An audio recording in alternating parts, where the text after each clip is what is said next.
We have boots on the ground in the ATL as Damien Harris and Josh Pate join us live from SEC Media Days. Gentlemen, great to see you. Let's go ahead and begin with Brian Kelly, who we just heard from at the podium. This season, the Tigers have gone all in, really to make a run at not just the playoff, but a national championship. And really in doing so, the pressure has turned up on Kelly to deliver. But is it fair, Pate, to put Brian Kelly on the hot seat heading into this season?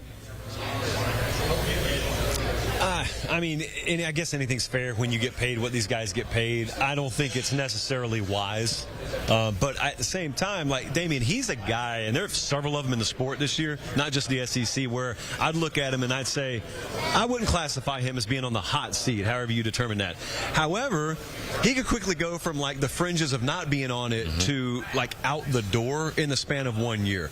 Now, that 1 year may be a disaster like the FSU last year, so I mean, no one's immune to that. But I think about the expectation level at LSU. I've never thought it's unfair. Every coach there in this millennium has won a national championship, which shows you the program's capable of doing it no matter who's there pretty much. When Brian Kelly got there, I think a lot of people said, man, he was close at Notre Dame. Now this place will give him the resources and the caliber of athlete to get over the hump. Then they beat Bama, they go to Atlanta in year one, and everyone's like, oh, they're off to the races. And yet the entire time you've looked at it and you've said, all right, a little fluctuation, that's okay. They had to go to the portal heavily this past cycle. They are one of several teams that they may win this year, they may fall flat. They're going to do it with portal guys. And it's kind of Garrett Nussmeier is the backbone, but otherwise some new faces that it's not optional. They've got to come through. And if they don't, then look, he's multiple years in. Yes, it's absolutely fair to put that kind of pressure on him.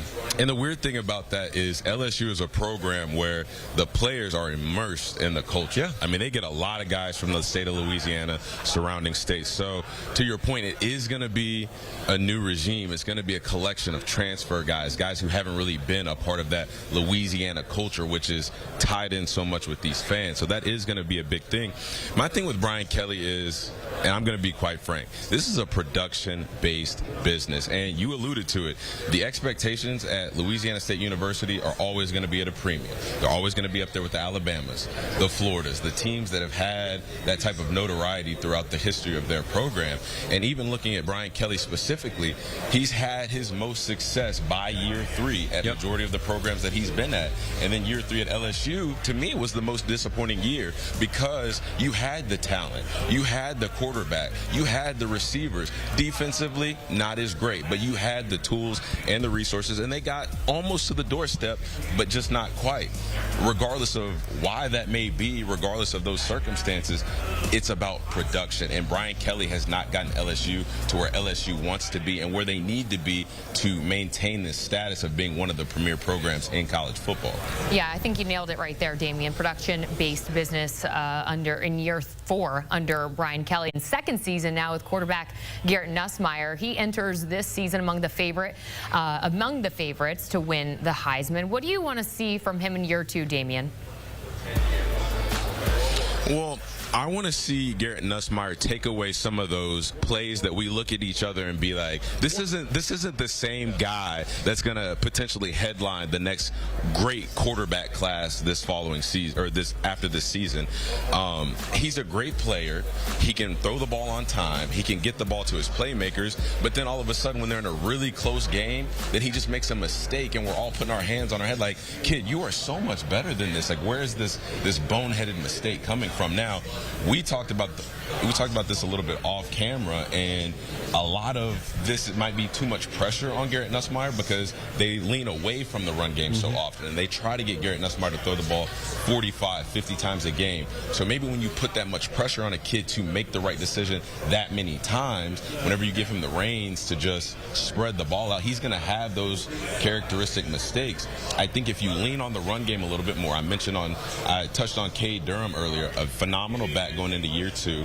If you can lean on him, make the offense more two-dimensional and take some of that pressure off Garrett Nussmeier, then maybe you just get the highs without the lows. I think a lot of times in college football, when you have a multi-year starter returning, they're doing it with Aller, they're doing it with Nussmeier this year. People just expect this 20% improvement just because they're coming back. And a lot of times I think it's unfair and a little bit detrimental. I look at Garrett Nussmeier, I think I know who he is. I think he's a good, solid player, not transcendent, not elite, not, you know, future Hall of Famer. Maybe he proves me wrong on that. Point being, you can win with him if you surround him with the proper organizational infrastructure and the proper personnel. They've got good players down there. You just touched on it, okay? If you tell me LSU is going to be in the 100s rushing the ball again this year, they will fall short. Yes. So they've got to improve there fairly significantly. And then the other part is, do we continue to see that defensive production do that? To where Garrett Nussmeier has no business showing up to a game thinking, I got to hang 38 by myself today. That should never be. Joe Burrow included never felt that way as the quarterback at LSU. So certainly Garrett Nussmeier shouldn't. It's all about the ground game. If Nussmeier just is who he is and they have a better ground game, LSU will be in the thick of it. Big expectations in 2025 after they really pushed all the chips in. However, this schedule, you guys, absolutely brutal. Their opener at the other Death Valley as they take on Clemson, on the road to see Alabama and Ole Miss. Pate, how do you see them faring? Man, they feel like somewhere between 8-4 and 9-3 team, which sounds terrible, but then you realize it's a meat grinder in the SEC, probably with no, at least from preseason, no elite team. I think, although it's not a conference game, you learn so much about them in week 1. Yes. Because this is not a place breaking in a new quarterback. So, I mean, I get to see Garrett Nussmeier, and I get to see that defense in week 1. I get to see him on the road. I get to see him pressed, hostile environment. It's a spot that they've been terrible in recently, those opening games. They've played a lot of high-profile competition. They've played them competitively, but they've lost.